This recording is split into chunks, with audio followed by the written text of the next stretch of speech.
Oke, jadi sampai 30 April, total donasi yang disalurkan dari sejak tahun lalu, ini berarti sudah tepat sekitar setahun ya, setahun gue sudah menjalankan live dengan sistem donasi seperti ini. Sekali lagi thank you banget, makasih banget buat teman-teman yang selama ini berpartisipasi salurin melalui gua atau ya menyalurkan donasi yang gue titipkan gitu. Terima kasih banget. Nah, sampai 30 April 2021, total donasi yang sudah disalurkan adalah 9.532.428 dengan sisa saldo per 30 April ya. Per 30 April sisa saldo 42.571. Gue juga mengikuti kan perkembangan berita-berita dari sekitar ya pertengahan, at least dari pertengahan April lah sampai saat ini. Memang keadaan-keadaan banyak tantangan ya di dunia ini ya, dalam perkembangan kasus COVID misalnya gitu, dan ya pengaruhnya ke perekonomian segala macam. Beberapa sektor yang jadi mesti agak lebih memperlambat progres gitu kan, atau bahkan beristirahat lagi progresnya, dan tuh ya menyebabkan ada sedikit pelambatan. Gue sih nggak tahu sedikit banyaknya ya, mungkin banyak yang lebih ahli gitu, tapi gue mengakui ada perlambatan memang dalam hal ekonomi. Jadi memang penyaluran di bulan April mungkin tidak sebanyak yang di bulan sebelumnya gitu. Semangat teman-teman semua juga yang lain, yang pekerja seni yang lain, musisi juga. Semoga kita masih bisa terus survive ya dalam keadaan ini. Gue emang melihatnya dalam beberapa bulan belakangan ini ada banyak optimisme ya, bahwa kita semakin banyak peluang yang bisa kita jalanin, tapi ya tetap perhatikan dan jalankan protokol gitu ya, protokol kesehatannya. Pertama ke Dr. Share Yayasan Dokter Peduli ya. Jadi mereka banyak menyalurkan bantuan ke tenaga kesehatan gitu di berbagai daerah, ke dokter-dokter, perawat, mereka yang juga ya berjuang ya ibaratnya di medan pertempuran langsung gitu ya, merawat pasien COVID. Juga bantuan-bantuan lainnya gitu untuk masyarakat. Itu Dr. Share, bisa dilihat di Instagram juga ya. Terus ada untuk masyarakat lain, ada seperti berbagi sarapan yang sepanjang bulan Ramadan yang baru kemarin ini puasa, mereka juga jadi untuk berbagi tajil ya, untuk berbuka puasa gitu. Di Instagramnya ada berbagi sarapan, jadi berbagi sarapan official namanya ya. Terus ada juga yang di Bali, daerah Benoa ya, Let's Help Benoa, ini juga ada di Instagram. Let's Help Benoa ini mereka menyalurkan makanan ke masyarakat di sana ya. Terus melalui wecare.id, selain yang campaign yang biasa gue APD untuk negeri ya, APD untuk negeri itu untuk menyalurkan bantuan ke tenaga kesehatan berupa APD. Gue juga menyalurkan untuk korban banjir longsor NTT gitu. Gue lupa nama campaignnya apa, tapi kalau nggak salah pokoknya bantu korban banjir longsor NTT gitu. Kemudian ada untuk anak-anak gitu ya, baik yang di panti asuhan atau daerah-daerah lain, ada Yayasan Rumah Junior ya, dari Ko Paulus Suryajaya, dan Yayasan Tangan Pengharapan juga, Yayasan Tangan Pengharapan. Kemudian untuk teman-teman pekerja seniman ya, musisi, gue salurkan melalui DSS Musik. Mereka belakangan ini masih rajin ngadain konser 7 ruang ya, untuk membantu teman-teman musisi dan kru juga, produksi gitu. Jadi Om Doni luar biasa sekali ya bikin yang kalau sekarang temanya memang banyak membantu musisi kafe ya. Terus melalui kitabisa.com ada Yayasan Seniman Jalanan Indonesia ya. Yayasan Seniman Jalanan Indonesia. Jadi mereka menyalurkan bantuan ke banyak seniman jalanan di berbagai daerah. Terus melalui konser online rumah_an, jadi rumahan ya, rumah_an, itu ada di Instagram. Jadi mereka kafe, tapi mereka juga ada ini ya, konser ibaratnya performance online dengan buka donasi juga. Dan waktu sekitar tanggal 20 April berapa gitu, gue agak lupa. Tapi waktu itu teman-teman banyak yang share ya di story, di Facebook juga. Ini sebenarnya mungkin gue belum kenal langsung orangnya, tapi banyak mutual friendnya gitu. Ada pemain biola namanya Rifki Adriansyah ya, yang mengalami kebakaran dan banyak kehilangan jadi harta benda termasuk instrumennya gitu, ikut ya terbakar juga gitu. Jadi gue juga ikut menyalurkan bantuan ke Rifki Adriansyah yang rekeningnya melalui Ari Ridiansyah ya.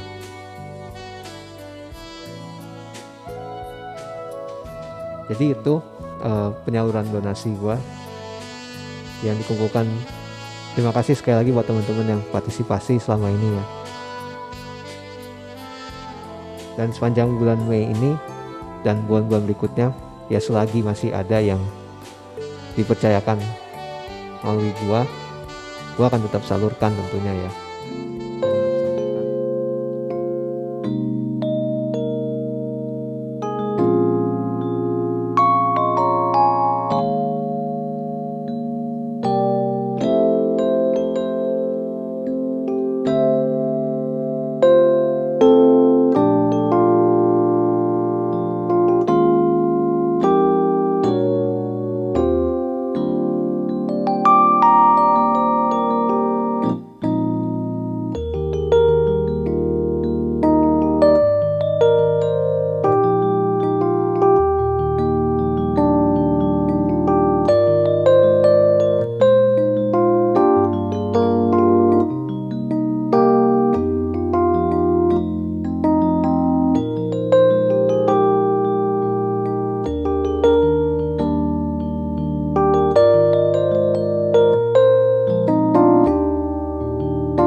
di live yang mendadak dan menjelang makan siang ini, apa sih yang kira-kira gue mau cerita ya? Yang pasti dalam seminggu ini yang lumayan aktual adalah orang ngomongin mengenai mudik. Gimana ya kalau ngomongin mudik ini? Satu sisi memang ya gue tidak perlu ngomong terlalu banyak juga, karena intinya peraturan sudah ada gitu ya. Peraturan sudah ada dan seberapapun kita nggak suka, mungkin kita kurang setuju mungkin dengan peraturan-peraturan yang sementara ini ada. Kalau kita tahu misalnya kita punya suatu wadah ya, satu kebocoran kecil kemudian bertambah kebocoran-kebocoran lain yang menyebabkan air di dalam wadah itu mulai bocor keluar. Tentu kita akan berusaha menambal itu kan. Kita berusaha menambal itu dan bukan dengan memperbanyak bocornya, sekalian aja bocorin semua gitu. Tentu kita akan berpikir untuk mempertahankan untuk supaya itu nggak bocor gitu kan. Begitu juga dengan ya menurut gua sebaiknya sikap kita terhadap peraturan-peraturan protokol sementara saat ini gitu. Oke, memang ada hal-hal yang janggal, mungkin hal-hal yang dirasa janggal, hal-hal yang bukan kurang masuk akal sebenarnya, tapi kurang masuk kebiasaan. Nah ini, apakah kita mau refleksi ya istilahnya dan introspeksi, bukan cuma untuk yang mudik gitu ya, untuk kalangan mana aja, termasuk mereka yang ngotot berwisata misalnya gitu. Ya perlu introspeksi juga gitu. Mau berusaha menambal yang bocor atau memperbanyak bocornya gitu. Ya ini menurut gue bukan soal ya sekedar boleh gak boleh gitu. Kalau misalnya kita merasa atau orang-orang merasa gitu, ini harus mudik atau harus kemana karena nanti mungkin nggak akan ada waktu lagi gitu. Ya terserah sih menurut gua, kalau itu doanya seperti itu sih terserah. Kalau gua sih nggak mau ya. Maksudnya kita emang nggak bisa bilang kita punya semua waktu ya. All the time in the world istilahnya gitu. Kita emang nggak akan bisa menyimpan waktu, nggak bisa ya investasikan waktu gitu, memperbanyak waktu. Tapi kita juga nggak bisa bilang bahwa keadaan yang ada saat ini selama bumi berputar itu jadi suatu hal yang tetap. Misalnya kita bilang COVID itu suatu hal yang tetap selamanya gitu, atau kita bisa bilang batasan-batasan atau umur seorang itu selamanya, emang nggak bisa. Jadi menurut gua kurang ini aja ya, kurang bijak kalau orang memaksakan sesuatu dengan mengatakan nanti gimana kalau sudah tidak ada waktu lagi gitu. Menurut gua agak ceroboh kalau kita memaksakan diri hanya karena alasan gitu. Padahal yang penting adalah menurut gua kita melakukan yang terbaik ya, yang bisa kita lakukan di saat ini, di hari ini gitu. Karena sering orang pakai alasan nanti udah nggak ada waktu lagi, nanti nggak bisa lagi, dan tuh memperbesar celah mereka untuk bertindak ceroboh gitu. Bukan cuma soal mudik sih, tapi juga soal investasi.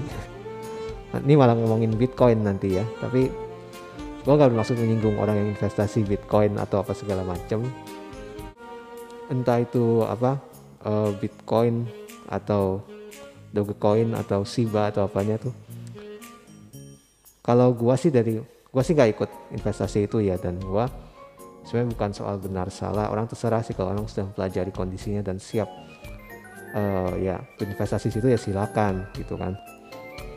Tapi kalau pemikiran gue sih sekilas ngeliat ya, gue pikir di masa pandemi ini orang berusaha mencari pada mulanya berusaha mencari kegiatan yang sifatnya menenangkan gitu ya, relaxing gitu, stress reliever. Jadi ya itu hal-hal yang menenangkan, seperti misalnya tanaman gitu ya, tanam tanaman, sepedaan sehat gitu, asal tidak melanggar lalu lintas gitu kan ya. Tapi gue pikir di tengah tren seperti itu tiba-tiba muncul orang semangat untuk melakukan aktivitas yang sangat stressful seperti investasi Bitcoin gitu ya. Karena ibaratnya kalau saham aja orang perlu belajar misalnya kayak ekonomi gitu, itu udah lumayan kompleks gitu. Ini investasi koin-koin ini yang naik turunnya sangat cepat, sangat banyak, dan ditentukan hanya oleh mulut segelintir orang aja. Itu harga sangat goyang. Jadi gue pikir ini sangat stressful ya. Tapi gak nyangka tuh banyak yang tertarik ya. Gue pikir mungkin karena orang sudah bosan untuk ya ibaratnya berdiam diri gitu, menahan diri, jadi pengen menantang diri dengan aktivitas yang resikonya lebih tinggi gitu ya, makanya orang investasi seperti itu gitu. Dan makanya juga orang mungkin jadi memaksa bepergian atau memaksa mudik gitu ya. Makanya ini tahun yang ajaib sekali gitu ya, karena baru kali ini gue lihat orang, gue jadi berita ya, karena orang ngotot ingin pergi gitu atau ingin mudik, saking pengennya sampai kesurupan gitu kan. Kesurupan sih ya kalau teman-teman cari berita di Detik ada kan. Terus orang kalau bilang zaman sekarang ya cari kerja lebih susah, cari kerja lebih sulit, belum lagi soal gaji segala macam. Tapi karena orang pengen bepergian, orang pengen mudik, tiba-tiba orang jadi banyak yang punya pekerjaan, dan mereka tuh banyak yang punya pekerjaan baru dan semuanya berseragam gitu kan, naik bus semua berseragam. Orang yang sehat tiba-tiba mau sakit gitu untuk bepergian, untuk selundupan bepergian naik ambulans gitu kan. Dalam hal pandemi ini ya, ini bukan soal pribadi gitu. Ketika satu orang atau dua orang kena itu efeknya ya ke lingkungan gitu kan, komunitas, kelompok. Jadi kita nggak bisa bilang misalnya biar gua aja yang kena atau biar siapa aja kena, itu ya karena virusnya nggak milih-milih gitu kan istilahnya gitu.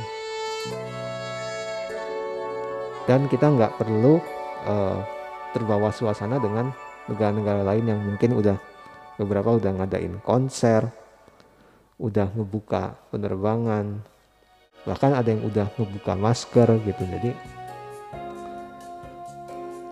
seberapa canggihnya negara itu, seberapa hebatnya, kita nggak perlu terbawa suasana untuk mengejar itu, karena selama ini masih namanya pandemi dunia ya. Jadi ini bukan hanya soal di negara kita sudah aman atau belum, tapi negara tetangga, negara lain gimana gitu.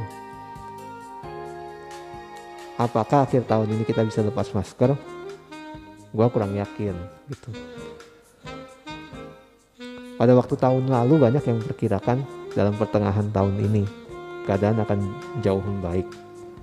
Dan memang sambil berjalan ya, awal tahun ini sambil berjalan, ada beberapa hal kelihatan cukup membaik ya. Tapi negara kita maksudnya. Tapi dengan perkembangan yang di dunia saat ini ya, kita juga mesti siap-siap gitu menurut gue ya, hati-hati. Oh ya, mengenai background musik yang gue style dari tadi itu adalah ada tiga lagu dan tiga-tiganya adalah single gue yang sudah ada di Spotify dan ya banyak streaming platform lainnya ya gitu, Apple Music, Deezer dan lain-lain. Ada Rhythm of Life, ada yang ini Afternoon Breeze, dan satu lagi Before We Go. Ya teman-teman bisa search Robert Reginald dulu sih. Mungkin enaknya search Robert Reginald dulu aja gitu ya.